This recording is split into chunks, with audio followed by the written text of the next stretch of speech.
Assalamualaikum warahmatullahi wabarakatuh. Kembali lagi bersama saya Rica Anggilina dengan NIM 21042202. Saya adalah mahasiswi dari Program Studi Ilmu Administrasi Negara, Fakultas Ilmu Sosial Universitas Negeri Padang. Baiklah, video ini saya buat dalam rangka melengkapi tugas pengantar ilmu pemerintahan dengan dosen pengampu Bapak Iip Permana STMT. Pada kesempatan kali ini, saya akan menjelaskan mengenai bentuk negara, bentuk pemerintahan, dan sistem pemerintahan. Bentuk negara. Bentuk negara menurut teori modern terbagi menjadi dua, yaitu negara kesatuan dan negara serikat atau federasi. Negara kesatuan adalah bentuk suatu negara yang merdeka dan berdaulat dengan suatu pemerintahan pusat yang berkuasa dan mengatur seluruh daerah. Dalam pelaksanaannya, negara kesatuan terbagi ke dalam dua sistem pemerintahan. Yang pertama yaitu sentral atau sentralisasi, yang kedua yaitu otonomi atau desentralisasi. Selanjutnya yaitu negara serikat atau federasi. Bentuk negara gabungan yang terdiri dari beberapa negara bagian dari sebuah negara serikat. Penyerahan kekuasaan dari negara-negara bagian tersebut kepada negara serikat dikenal dengan istilah limitatif atau satu demi satu. Bentuk negara dapat dilihat dari sisi pelaksanaan dan mekanisme pemilihannya, di mana terdiri dari monarki, oligarki, dan demokrasi. Pada monarki adalah pemerintahan yang dikepalai oleh raja atau ratu. Monarki sendiri terbagi menjadi tiga, yaitu monarki absolut, monarki konstitusional, dan monarki parlementer. Oligarki adalah pemerintahan yang dijalankan oleh orang-orang yang berkuasa dari kelompok-kelompok atau golongan-golongan tertentu. Selanjutnya yaitu demokrasi. Demokrasi adalah pemerintahan yang berdasarkan kedaulatan rakyat. Bentuk pemerintahan. Bentuk pemerintahan terbagi menjadi dua, yaitu monarki dan republik. Monarki sendiri dikuasai oleh raja atau seorang ratu, di mana monarki terbagi menjadi tiga, yaitu monarki absolut, monarki konstitusional, dan monarki parlementer. Bentuk pemerintahan republik yaitu dikuasai oleh seorang presiden, di mana republik terbagi menjadi tiga, yaitu republik absolut, republik konstitusional, dan republik parlementer. Di mana republik absolut dapat disebut sebagai autokrasi atau istilah otoriter. Yang selanjutnya yaitu republik konstitusional, suatu bentuk pemerintahan yang dapat mempraktikkan sistem pemerintahan presidensial maupun parlementer. Yang ketiga yaitu republik parlementer, bentuk pemerintahan dalam suatu negara yang dikepalai oleh presiden dengan menempatkan parlementer atau DPR sebagai pemegang kekuasaan tertinggi. Sistem pemerintahan.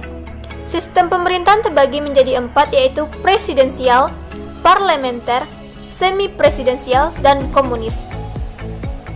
Di mana presidensial adalah sistem pemerintahan negara republik yang mana kekuasaan eksekutif dipilih melalui pemilu dan dibedakan dengan kekuasaan legislatif. Dalam sistem ini, presiden cenderung lebih kuat dan tidak dapat dikudeta, kecuali melakukan tindakan pelanggaran. Parlementer adalah sistem pemerintahan di mana pihak parlemen berperan aktif dalam pemerintahan. Hal ini dibuktikan dengan wewenang parlemen untuk mengangkat dan memberhentikan perdana menteri.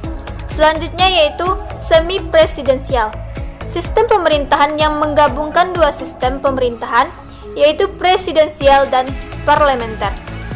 Sistem ini disebut juga dual eksekutif atau eksekutif ganda.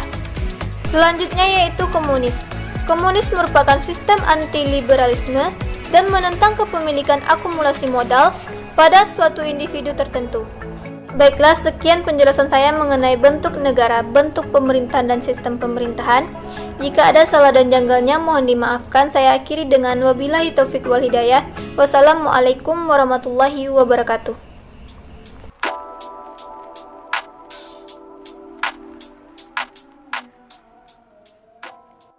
Assalamualaikum warahmatullahi wabarakatuh. Perkenalkan, nama saya Melinda Sakina Artanti dari kelas 11 akuntansi 3, nomor absen 19.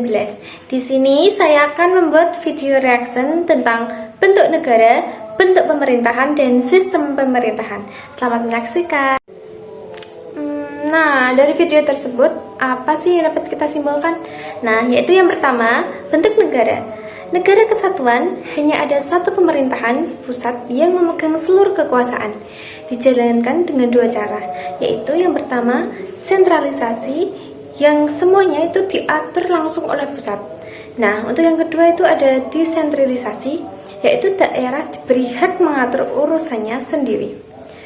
Terus juga ada negara serikat atau federasi, yaitu negara gabungan dari beberapa negara bagian di mana kekuasaannya diserahkan ke pusat secara satu demi persatu. Nah, untuk yang kedua ada sisi mekanisme kekuasaan. Yang pertama itu monarki. Monarki adalah kekuasaan yang dipimpin oleh ratu atau raja. Yang kedua ada obligasi, yaitu pemerintahan yang dikuasai kelompok atau golongan tertentu. Nah, untuk yang terakhir itu ada demokrasi, yaitu pemerintahan yang menjunjung tinggi kedaulatan rakyat. Untuk yang ketiga ada bentuk pemerintahan. Nah, bentuk pemerintahan itu yang pertama ada monarki, dipimpin raja atau ratu. Nah, monarki itu dibedakan menjadi tiga, yaitu yang pertama monarki absolut. Apa sih monarki absolut itu? Monarki absolut adalah kekuasaan raja bersifat mutlak dan tidak terbatas. Untuk yang kedua ada monarki konstitusional, yaitu adalah kekuasaan raja dibatasi oleh konstitusi atau undang-undang dasar negara. Yang terakhir itu ada monarki parlementer, adalah raja hanya sebagai kepala atau simbol, sedangkan pemerintah sepenuhnya dijalankan oleh Perdana Menteri yang bertanggung jawab kepada parlementer. Nah, untuk yang terakhir kita bahas tentang sistem pemerintahan. Sistem pemerintahan dibagi menjadi 4. Yang pertama presidensial. Presiden dipilih lewat pemilu, posisinya kuat, terpisah dari legislatif, dan tidak bisa dikudeta, kecuali melanggar hukum. Yang kedua ada parlementer. Parlementer itu sangat aktif dan punya wewenang penuh untuk mengangkat atau memberhentikan Perdana Menteri. Yang ketiga ada semi-presidensial, yaitu gabungan presidensial dan parlementer, dikenal dengan istilah eksekutif ganda. Nah, untuk yang terakhir itu ada komunis. Komunis adalah sistem pemerintahan yang anti-liberalisme dan menentang hak kepemilikan modal oleh individu. Sekian penjelasan dari saya. Mohon maaf apabila terdapat kesalahan kata maupun kalimat atau perbuatan. Sekian, terima kasih. Wassalamualaikum warahmatullahi wabarakatuh.